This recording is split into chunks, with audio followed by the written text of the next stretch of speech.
Good afternoon, and thank you for joining us Sunday afternoon, March 6th, 2011, for our recent comments about the economy and the investment markets.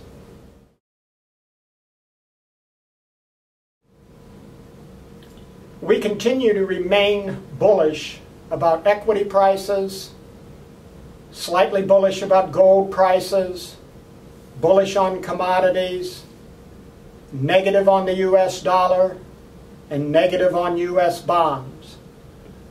Our number one concern is inflation and the potential for inflation, and it continues to remain so.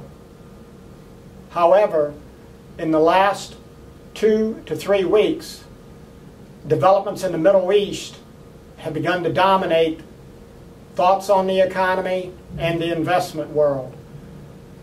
The two, meaning inflation and events in the Middle East, are related. The original action in Egypt was caused by high food inflation, and it took people to the streets. This development of inflation around the world is real. It has now turned into a movement in the Middle East of people demanding more freedom and trying to get out from underneath the thumb of dictators. In the long run, this is very positive for investment markets, and it's very positive for the world economy.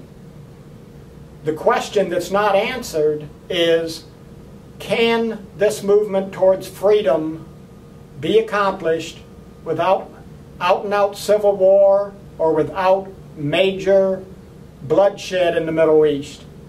And can this happen without major interruption of oil supplies? We tend to be economists and investment people. This is more of a political science question. We also run the risk that the new governments are liable to be as bad or worse than the original government. Witness what happened in Cuba, witness what happened in Iran. So there is uncertainty, and uncertainty tend to be bad for investment markets. But on pullbacks, because of concerns over the Middle East and markets being down, on good quality stocks that we like, we continue to be buyers.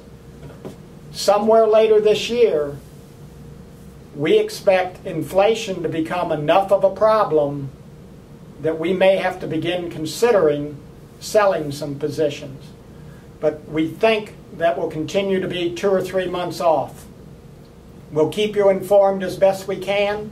We're obviously aware of the fact that if oil does go to $140, $150 a barrel, gasoline goes to $4 a gallon, it has the potential to kill the world economy and also kill investment markets.